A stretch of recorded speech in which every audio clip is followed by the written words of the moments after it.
tugasnya gampang ya, tugasnya gampang. Ini ada berapa kelompok, Mas?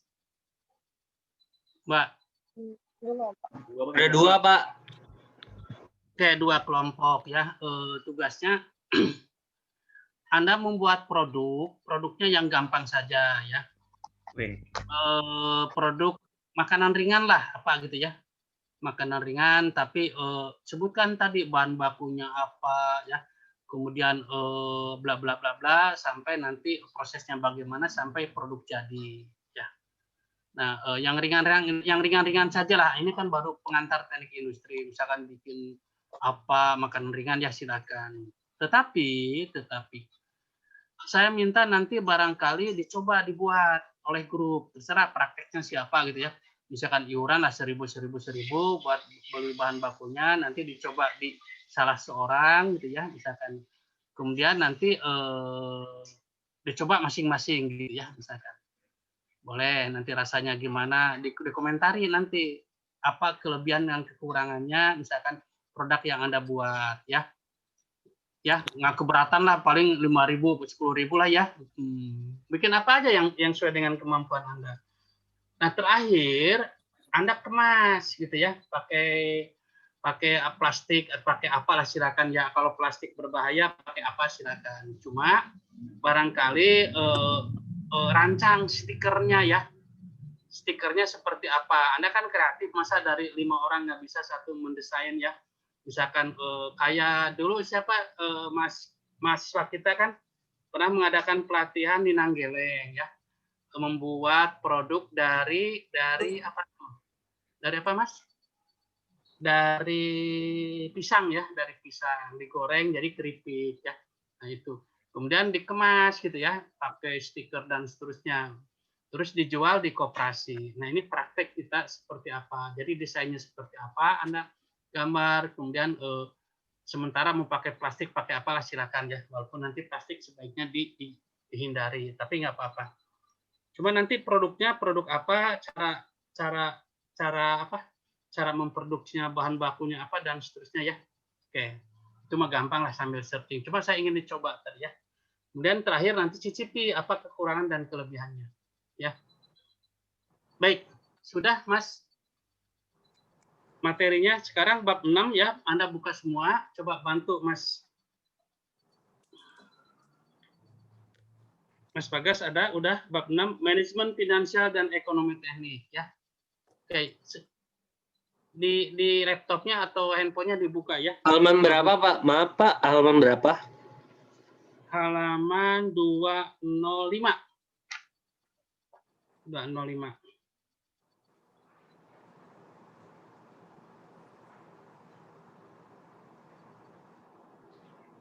Ya, sambil jalan aja ya Mas ya. Coba Mas Bagas ya. Di sini yang pertama akuntansi ya. Akuntansi ditinjau dari sudut kegiatannya adalah proses pencatatan, penggolongan, peringkasan, dan penyajian dengan cara-cara tertentu. Transaksi keuangan yang terjadi dalam perusahaan atau organisasi lain, serta penafsiran terhadap hasilnya. Nah, sekarang Anda mulai dari yang kecil dulu gitu ya. Misalkan Anda di rumah tadi ya dikasih orang tua uang berapa atau Anda punya uang berapa. Uang itu dipakai dibelikan untuk ini dan seterusnya kan itu ya. Keperluan apa-apa dan seterusnya. Jadi jangan sampai nanti pendapatannya misalkan berapa 10 juta, pengeluarannya 15 juta gitu ya. Berarti kan minus ya. Nah, jadi Anda bagaimana tadi memanage keuangan supaya tidak minus gitu ya misalkan. Kalau masih kurang, caranya bagaimana? Cari tambahan gitu ya. Misalkan ada usaha lain gitu sambil kerja, tapi ada usaha lain online atau apa dan seterusnya gitu ya. Misalkan kalau kekurangannya itu tidak bisa dihindari, tetapi kalau bisa dihindari, contohnya tadi apa ya pemborosan. Wah sekarang harusnya misalkan saya jajan A, kurangilah kan tidak terlalu penting gitu ya misalkan. Kecuali kalau wah sekarang bayar uang kuliah itu mah harus misalnya gitu ya. Jadi Anda buat skala prioritas mana yang penting, mana yang tidak penting ya. Itu konsep pemborosan ya tentang mudah, murah, muri dan seterusnya gitu ya. Nah, jadi di situ ya belajar dulu bagaimana kita mencatat tadi ya, misalnya pemasukan pengeluaran yang kita pakai setiap hari, setiap bulan gitu ya, dan seterusnya gitu ya. Baik. Nah, bentuk laporan keuangan ada yang disebut juga dengan neraca. Ya, di situ ya neraca atau laporan posisi keuangan adalah laporan yang sistematis tentang aktiva, kewajiban dan modal yang dimiliki oleh suatu perusahaan pada suatu saat tertentu, di mana aktiva sama dengan hutang plus modal ya. Kemudian, nah biar cepat ya. Ini adalah contoh halaman 209 ya. Apa itu neraca? Nah, neraca di sini ada aktiva, ada pasiva, ada aktiva lancar, ada hutang lancar. Apa yang disebut dengan aktiva lancar itu? Nah, perinciannya apa saja di sini kan? Ada kas, piutang dagang, investasi jangka pendek dan seterusnya kan gitu ya. Anda jumlahkan berapa? Kemudian pasiva gitu ya. Hutang lancar, hutang jangka panjang, yang modal. Kemudian Anda jumlahkan berapa. Jadi nanti ujung-ujungnya jumlah aktiva dan jumlah pasiva itu harus sama gitu ya misalnya. Nah, nanti akan dipelajari di satu mata kuliah nanti ya di situ tentang masalah keuangan. Nah, ini beberapa contoh saja ya bagaimana kita membuat neraca ya. Kemudian laporan rugi laba ya, misalkan. Contohnya adalah seperti contoh halaman 212 ya.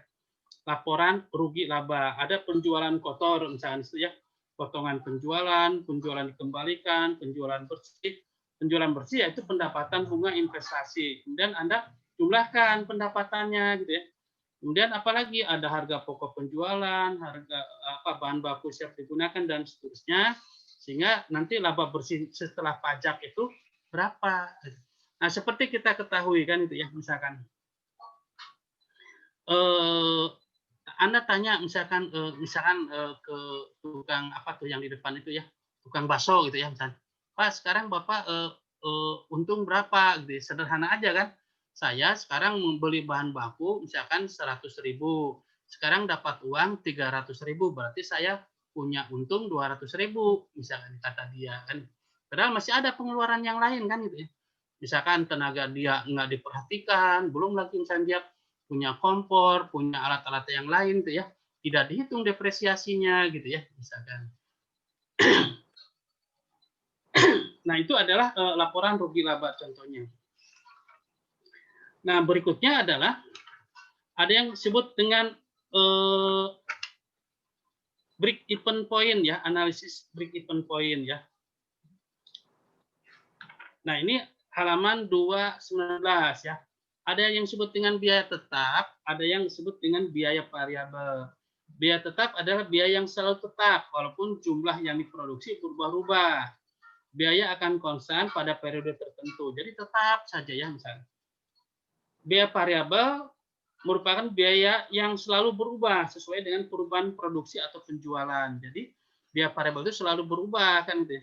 Nah, total cost yaitu biaya variabel ditambah fixed cost, biaya tetap. Jadi ada dua biaya, ada fixed cost, ada variable cost dalam break even point ya. Nah, ini rumusnya ada ya. Misalkan break even point itu ada dalam unit, ada dalam rupiah, halaman 220. Coba. Nah, gambarnya mudah-mudahan bisa ngikuti ya. Gambarnya coba yang fixed cost itu kan tetap konstan ya. Nah, itu kan fixed cost tetap ya. Nah, ini rumusnya ya. Ada yang unit, ada yang rupiah. Coba lihat gambar di bawahnya, Mas. Nah, jadi di situ coba. Nah, fixed cost kan tetap misalkan 50 saja. Tapi kalau variable cost kan berubah-ubah. Nah, jadi total cost itu adalah fixed cost ditambah variable cost gitu ya. Nah, itu total cost. Nah, nanti total penjualan itu dari titik nol yang ke atas tadi kan ya. Nah, itu total revenue ya misalkan. Nah, itu. Nah, pertemuan antara tadi cost atau revenue dengan penjualan itu break even point gitu. Nah, kalau break even point-nya dalam unit 100, misalnya kalau nanti penjualannya 150 berarti untung karena di atas break even point. Tapi kalau penjualannya di bawah break even point berarti rugi gitu ya. Nah, itu ruginya berapa, untungnya berapa, bisa nanti kita hitung. Jadi break even point itu nggak untung nggak rugi lah gitu ya bahasa awamnya gitu ya. Oke, ini ada contoh. Nah, namun di sini kan dalam menghitung break even point itu kan ada asumsi-asumsi yang harus kita perhatikan. Misalkan fixed cost harus konstan selama periode tertentu. Variable cost dalam hubungannya dengan sales harus konstan dan seterusnya ya. Oke. Ini ada contoh. Diketahui data anggaran untuk perusahaan Aminya adalah sebagai berikut. Penjualan 100.000 unit, harganya 20, misalnya 20 rupiah, berarti 20 dikali 100.000, bisa ya? Jadi 2 juta. Biaya tetap, misalkan Anda sebagai yang punya perusahaan ya, misalnya kerja nggak kerja, Anda dibayar lah misalnya, tentunya harus kerja gitu ya. Misalnya. Pokoknya Anda per bulannya digaji misalkan berapa, misalkan 360.000, tetap aja 360.000 tiap bulan misalnya. Nah, kalau tadi yang variable cost itu kan tergantung pada unit produk yang dibuat gitu ya. Nah, biaya variabel misalkan 10 rupiah per unit. Jadi tadi kan penjualannya berapa? 100.000 unit. Per unitnya berapa biaya variabelnya? 10 unit. Berarti 10 unit dikali 100.000 unit kan? Berarti 1 juta. Nah, keuntungannya berarti kan Anda jual tadi kan 100.000 dikali 20 berarti 2 juta penjualan. Ada biaya yang Anda keluarkan, ada biaya tetap, ada biaya variabel ya. Nah, penjualan dikurangi biaya tetap dan biaya variabel, itulah sisanya. Kalau positif berarti keuntungan, kalau negatif berarti rugi gitu ya. Nah, itu. Nah, sekarang Anda masukkan ke rumus break even point misalnya. Break even point dalam rupiah tadi kan ada contohnya. Fixed cost dibagi 1 min variable cost dibagi net sales. Kalau dalam unit, fixed cost dibagi sales price per unit dikurang variable cost per unit. Nah, sekarang kalau misalkan dalam rupiah, berarti break even point fixed cost, berapa tadi fixed cost? Dia tetap 360.000 kan? Dibagi 1, variable cost-nya berapa? 1 juta. Dibagi net sales. Net sales-nya berapa tadi? 2 juta. Berarti 720.000 gitu ya. Itu adalah break even dalam rupiah. Nah, sekarang kalau break even point dalam unit berarti tadi fixed cost 360.000 dibagi sales unit per unit. Sales price per unit berapa tadi? 20 kan? Dikurang variable cost per unit 10. Berarti 360.000 dibagi 10 kan? 36.000 itu dalam unit. Nah, kalau Anda membuat misalkan tadi penjualannya di atas 36.000 berarti untung, kalau di bawah 36.000 berarti rugi. Gitu. Ada pertanyaan sampai sini? Bisa ya? Nah, break even point tercapai pada penjualan 720.000 atau pada penjualan 36.000 unit.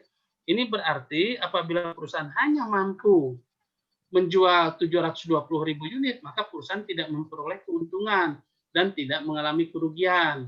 Bila biaya tetap naik, nah sekarang misalkan gini, biaya tetapnya naik 140.000, sedangkan harga penjualannya dan biaya variabel per unitnya tetap. Berarti sekarang break even point dalam rupiah ditambah fixed cost yang tadi sekarang kan naik. Misalnya tiba-tiba kemarin ada demo gitu misalnya, makanya fixed cost-nya minta naik gitu ya. Misalkan berarti yang semula 360.000 gitu ya, sekarang ditambah misalkan ada fixed cost karena atasannya minta juga naik gitu misalnya, tambah 140.000 ya, pembaginya tadi sama ya, jadi didapat rupiahnya 1 juta ya. Nah, ini bisa dirubah-rubah tadi, apakah fixed cost-nya ditambah atau variable cost-nya bertambah, atau tadi misalkan sales price per unit-nya berubah, silahkan tinggal tambah-tambahkan ya, bisa ya.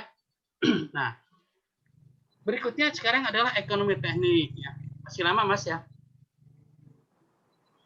Oke. Nah, dalam ekonomi teknik gitu ya, yang harus kita perhatikan di sini ada bunga dan tingkat bunga ya di situ.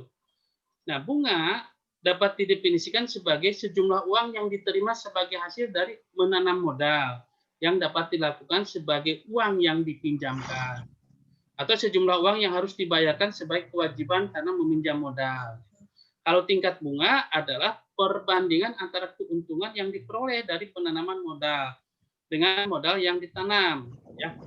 Nah, ini dalam ekonomi teknik ada beberapa notasi yang atau simbol yang harus kita perhatikan. Misalkan I itu tingkat bunga. Misalkan Anda pinjam uang ke bank, ya, bunganya misalkan 10%, berarti I itu adalah 10%, ya. N jumlah periode Anda, periodenya berapa pinjamnya, misalkan 3 tahun, berarti N-nya berapa? 3 tahun dalam tahun. Kalau dalam bulan berarti 3 dikali 12 kan, 36 bulan, ya gitu ya. Kalau bunganya per bulan berarti N-nya berapa? 36 kan, karena bunganya per bulan gitu ya. Kecuali kalau bunganya per tahun berarti N-nya 3 tahun. Tapi biasanya bunga per bulan ya. Gitu. P itu present atau modal pada saat sekarang. Misalkan Anda sekarang punya uang 1 juta, berarti P-nya 1 juta. Oke, suaranya ini ya. Mute barangkali ya. Coba suaranya siapa yang nggak di-mute. Kemudian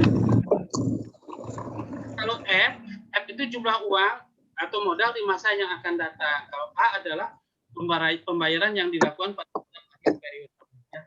Nah, kalau coba ke bawah lagi, Mas. Kalau tadi bunga itu ada dua, ada bunga tunggal, bunga majemuk, ya. Bunga tunggal itu gini. Kalau Anda meminjam uang, misalkan 1.000 lah, bunganya 1%, ya, suku bunganya 1%, berarti bunga yang harus Anda bayar berapa? 1% dikali 1.000 kan, berarti berapa? 10 ya, 10. Berarti tiap bulan itu Anda harus membayar Rp10, itu adalah bunga tunggal, gitu ya. Nah, bunga majemuk itu bunga berbunga, misalkan gini, Anda sekarang pinjam uang 1.000, I-nya bunganya 1%, jadi jumlah yang harus Anda bayar bunganya berapa? 1% dikali 1.000 tadi ya, berarti 10 ya, 10. Nah, yang 1.000 tadi, periode kedua, bulan kedua, ditambah lagi 10. Jadi 1.010. Nah, jadi 1%-nya itu dari 1.010, bukan dari 1.000 lagi. Nah, itu adalah bunga berbunga. Paham nggak? Sekali lagi, bunga tunggal itu misalnya 1.000, bunganya 1% berarti 10. Periode kedua tetap 10. Periode ketiga tetap 10. Itu bunga tunggal. Kalau bunga majemuk itu sekarang 1.000 pinjam, bunganya 10. Ya, karena 1%. Nah, bulan kedua 1.000 ditambah 10, 1.010. Bunganya berapa? 1%, jadi 1% dari 1.010. Ya, bulan ketiga begitu juga kan, itu bunganya itu masuk ke periode ketiga, makanya bunga berbunga di situ. Ada pertanyaan antara bunga tunggal dan bunga majemuk. Nah, dalam ekonomi teknik atau dalam bisnis yang dipakai itu adalah bunga majemuk, bukan bunga tunggal. Jadi bunga berbunga. Bisa sampai sini ada pertanyaan? Bisa? Bisa, Pak. Oke, benar ya. Nah, tadi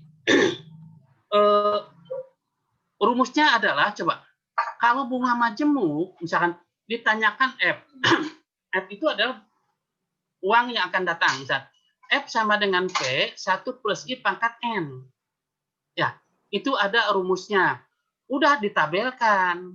Rumusnya kalau udah ditabelkan tadi, F sama dengan P, yang belakangnya kan tabel tuh. F per P, IN. Nah, ngapalinnya gampang. Kalau rumus kan Anda boleh dihafal, boleh tidak. F sama dengan P, 1 plus I pangkat N. Kita bunga majemuk yang dipakai ya. Tetapi kalau emang di tabel, F sama dengan P. Dalam kurung, coba lihat. F per P-nya, F itu yang ditanyakan, P-nya yang diketahui. IN, selalu begitu Mas kalau dalam rumus. F sama dengan P, ya kan? Dalam kurung F per P, F-nya itu yang ditanyakan dulu per P, strip P, IN, gitu ya. Nah, F per P, IN itu adalah nilainya ada di tabel, gitu. Ya. Ya. Nah, kalau bunga tunggal, sekedar tahu aja, kalau bunga tunggal rumusnya beda. F sama dengan P, 1 plus I kali N, bukan dipangkatkan. Gitu ya. Makanya dipangkatkan itu bunga berbunga. Bisa ya? Oke, misalkan nanti siapa yang pernah nabung? Bel, pernah nabung nggak, Bel? Nabung di mana, Pak? Di bank. Nabung di bank. Pernah? Ya. Nyimpen duit doang, Pak. Nggak pernah nabung. Nyimpen duit doang. Nyimpen uang. Dika pernah ini nggak nabung di bank? Belum Pak, belum pernah Pak. Saya pikir punya Anda yang 22 miliar kemarin. Waduh. 22 miliar, Pak. Waduh, banyak banget Pak. Hebat ya, uang gampang banget ya 22 miliar hilang begitu saja ya. Oke lah, lupakan itu. Nah, sekarang contoh. Coba contoh 62. Silakan dibaca siapa? Bel dulu, Bel. Suaranya ingin tahu, Bel. Tuan Alibaba menanam modal sebesar 20 juta dengan tingkat bunga 10%. Berapa jumlah pada akhir tahun yang kelima? Ya, udah sampai situ. Dalam Dalam membuat gambar ini, jadi gini, kita sepakat saja untuk mempermudah. Yang namanya pemasukan, anak panahnya ke atas. Yang namanya pengeluaran, anak panahnya ke bawah. Itu komitmen kita aja. Nggak ada satu buku pun yang mengatakan keharusan seperti tadi. Supaya gampang aja menghitungnya kan gitu. Cuma dilihat dari siapa dulu, gitu ya. Coba yang tadi. Misalkan sekarang, saya hari ini dapat uang 1 juta, berarti pemasukan buat saya. Ya. Nah, saya kasih ke Abel. Bel, maunya berapa? 100.000 aja lah, jangan banyak. Saya kasih ke Abel 1.000. Buat Abel pemasukan, buat saya pengeluaran. Bang. Ya, saya sekarang dapat uang 1 juta. Nah, saya kasih ke Abel 1.000 aja, jangan banyak-banyak, Bel. Kasihan saya. Nah, buat Abel pemasukan, tapi buat saya yang dapat uang 1 juta dikeluarkan ke Abel, buat saya pengeluaran, tapi buat Abel yang 1.000 itu adalah pemasukan. Bisa ya? Antara pemasukan dan pengeluaran. Nah, ini sekarang contoh, coba sekali lagi. Tuan Alibaba menanam modal, misalnya Abel menanam modal ke bank 20 juta. Buat Abel kan pengeluaran. Abel punya uang 20 juta simpen di bank, berarti kan pengeluaran. Ya, 20 juta berarti anak panahnya ke bawah.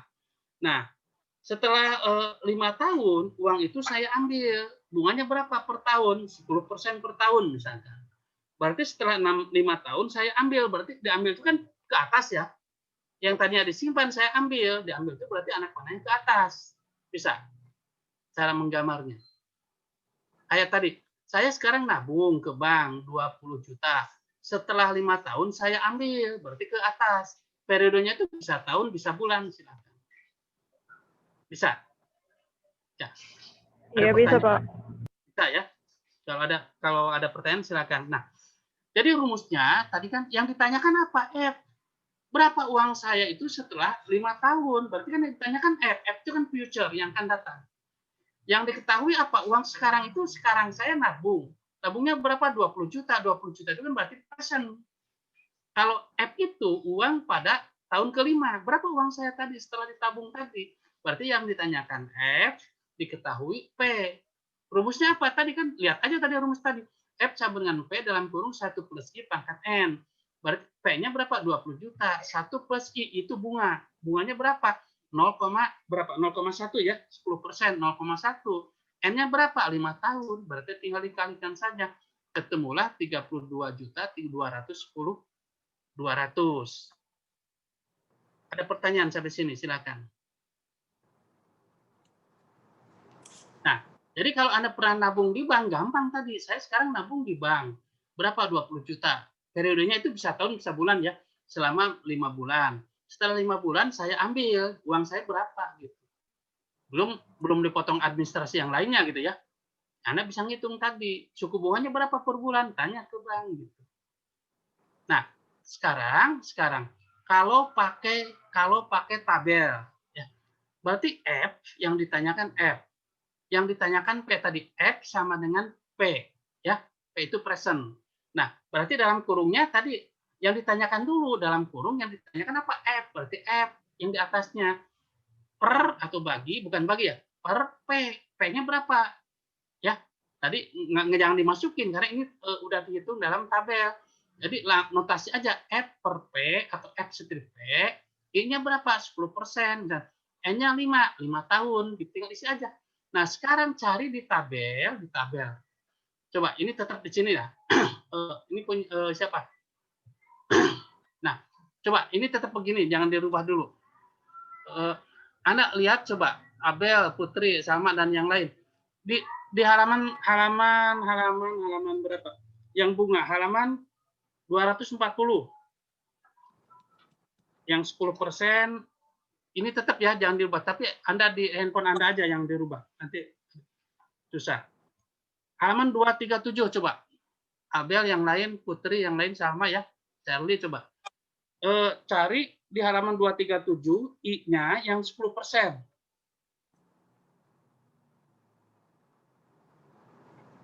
Geser-gesernya nanti ke halaman. Atau mau digeser-geser dulu, silakan. Halaman 237. Supaya paham juga. Coba gas, halaman 237.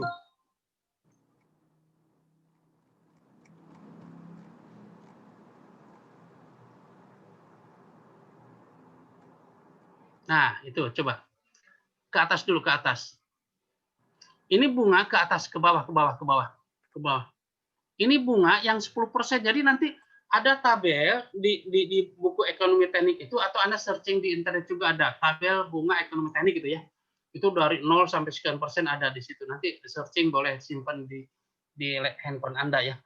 I 10% ada nanti 10% dari berapa ya. Nah, sekarang cari tadi berapa? Dalam notasi E per P ya. Anda cari E per P. Ya, N-nya berapa tadi? N-nya 5 kan? Coba.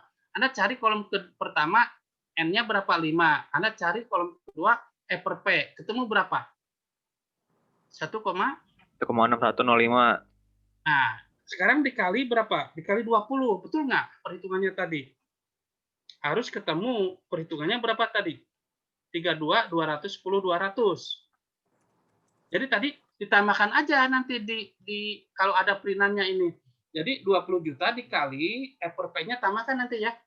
Berapa tadi E per P-nya? 1,6105 ya. Berapa kali 20? Betul nggak 32? 3221, Pak. Oke, sama ya? Sama. Jadi cara membaca tabelnya begitu tadi ya. Mau 10%, mau 5%, mau apa itu ada nanti di internet juga. Anda cari tabel ekonomi teknik itu. Oke, nanti kalau misalkan kalau notasinya ditanyakan A, diketahui misalkan F, berarti A per F gitu ya, dan seterusnya gitu ya. Ini contoh saja. Jadi itu sudah Anda lihat apakah F per P atau P per F dan seterusnya bisa lihat di tabel. Oke, kembali kepada yang tadi. Contoh 62, ada pertanyaan? Kalau enggak, sekarang contoh 63. Halaman 224.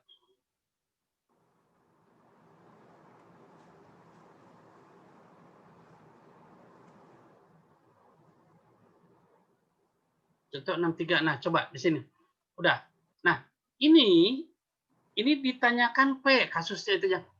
Jadi coba tadi yang poin pertama ditanyakan F diketahui P gitu ya nanti. Sekarang contoh yang kedua ditanyakan P diketahui F gitu ya. Nah rumusnya tadi lihat aja rumus yang di atasnya. P sama dengan F dalam kurung 1 dibagi dan seterusnya gitu ya. Nah itu adalah rumusnya ya, rumus formulanya. Sekarang kalau udah dibuat tabel gampang tadi, misalnya ditanyakan P, diketahui F, dalam kurungnya gimana coba? Dika, dalam kurungnya bagaimana? Ditanyakan P, diketahui F, jangan baca di situ, boleh dibaca juga. Tadi dalam kurungnya berarti yang ditanyakan apa tadi? P, diketahui F, berarti P sama dengan F, jadi dalam kurung P per F, gitu. IN-nya sama, gitu ya. Jadi yang ditanyakan yang di atas, yang ditanyakan P diketahui F dalam kurung berarti P per F gitu. IN-nya sama. Bisa ya? Gampang ya? Jadi itu mah harus pengertiannya biar cepat ya. Misalkan gini, ditanyakan P diketahui A berarti dalam kurung P per A IN gitu ya. Bisa ya? Nah, sekarang contoh 63, silakan. Saya ingin suara siapa tuh? Perempuan siapa, Mbak? Putri atau Salma? Mana Putri nih fotonya nih? Salma coba. Iya Pak, tapi lagi berisik Pak. Oh, jangan berisik. Putri. Berapa suaranya, Salma? Nah, share. Kenapa Pak? Lagi di Pak. Nah, suaranya. Oke.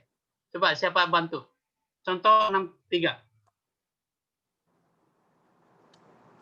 Tuan Abbas? Atau siapa aja? Sarwi Pak, Sarwi. Ya, siapa? Dika. Iya, Pak. Oke, silakan Contoh, siapa aja?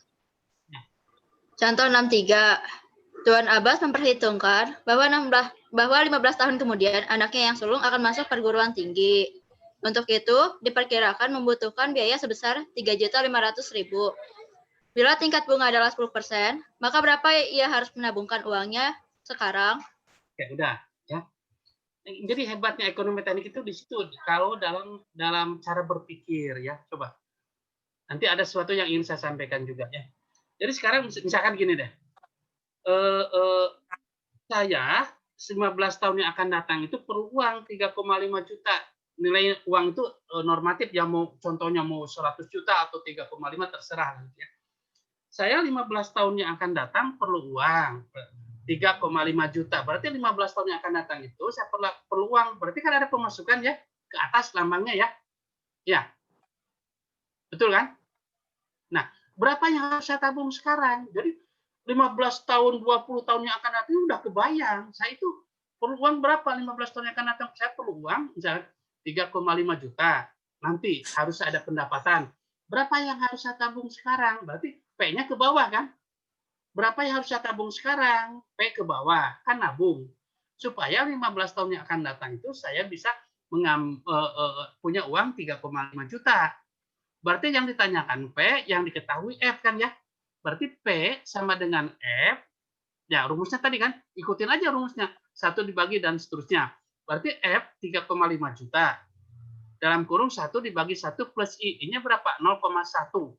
Misalkan 10%. Bunganya menetapkan 10%. N-nya berapa? 15 tahun. 10% ingat. 10% itu per tahun. Jadi kalau misalkan 10% per bulan ya. N-nya misalkan 15 tahun. Tahunnya ada 15 tahun, berarti N-nya berapa? Ika, berapa N-nya? Gimana Pak? Misalkan bunganya. 12 dikali. Berapa tadi Pak? Sebulan ya bunganya? Ya, misalkan, bunganya itu 10%, tetap misalnya 10% tapi per bulan. Nah, jumlah tabungannya itu selama 15 tahun. Berarti N-nya berapa? 15 dikali 12 bulan, Pak. Nah, gitu ya. 15 dikali 12. 15 kan 15 tahun. Tapi kan bunganya 20% itu per bulan. Ya, jadi 15 tahun dikali 1 tahun 12 bulan kan? 15 dikali 12 kan? Bukan 15 karena bunganya adalah per bulan, bukan per tahun. Kalau kasusnya bunganya per tahun, 15 N-nya gitu. Bisa ya? Oke, ada pertanyaan. Jadi ketemulah nilai 837, 872. Nah, sekarang kalau Anda pakai tabel, misalkan P sama dengan F, tadi kan ada rumusnya, ya. Berarti gampang, dalam kurung di atasnya apa? P dulu kan? Yang ditanyakan P kan? P strip F. Jadi yang ditanyakan yang di atas. P sama dengan F, FT kan 3,5 ya. Kalau jangan ditulis 3,5 dulu boleh Pak gitu ya. P sama dengan F dalam kurung pasti P dulu yang ditanyakan. P strip miring F. I-nya berapa? 10%. N-nya 15. Coba tanpa melihat ini, coba Anda masing-masing buka laptopnya atau handphonenya. Berapa bunganya? P per F 10% 15. Ayo. 0,2394. Betul. Yang lain sama nggak? Iya Pak, sama Pak. Dikali 3,5. Benar nggak? Coba kali pakai kalkulator, pakai handphone. 837 900.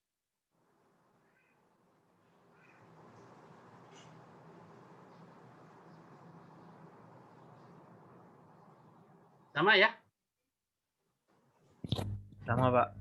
Oke, kalau salah berarti ada yang salah hitungnya. Oke. Jadi kita sudah belajar sekarang yang ditanyakan F. Yang ditanyakan P. Sudah bisa ya? Bisa kan? Ada pertanyaan sampai sini dulu. Dua contoh ini. Belum ada, Pak. Ngerti tapi ya. Oke. Iya, Pak. Sekarang contoh 3. Annual. Annual itu apa? Annual itu pemasukan atau pengeluaran uang yang sama setiap periode. Misalkan saya ini misalnya Bel, pas sama sekaya nih gitu ya. Banyak duit setiap bulan saya kasih Abel, Bel nih uang 1.000. Bulan depan kasih 1.000 lagi, tapi 1.000 setiap bulan kan itu. Ya Bel ya. Nah, jadi itu annual. Karena setiap bulan saya ngasih 1.000. Berarti A-nya adalah 1.000 gitu ya. Kalau cuma 1 bulan, saya ngasih ke Abel bulan depan 1.000. Ini annual bukan? Ayo. Bukan. Bukan, karena satu nilai. Kalau 1.000 itu berarti F. Nah, misalkan gini, kalau kita lihat satu-satu. Bulan pertama saya ngasih ke Abel 1.000. Bulan kedua 1.000. Nah, saya tanya, bulan ke-1 itu apa, Bel? F kan ya? Bulan ke-1 F. Bulan kedua, berapa saya ngasih duit ke Abel bulan kedua? 1.000. Berarti bulan kedua 1.000 itu F. Nah, kalau kita melihat 2 bulan yang sama, kalau kita melihat 2 bulan yang sama, bulan pertama dan bulan kedua sama, 1.000, berarti itu annual gitu. Annual itu ada udah 2 harga. Bulan pertama dan bulan kedua udah 2 harga sama 1.000, berarti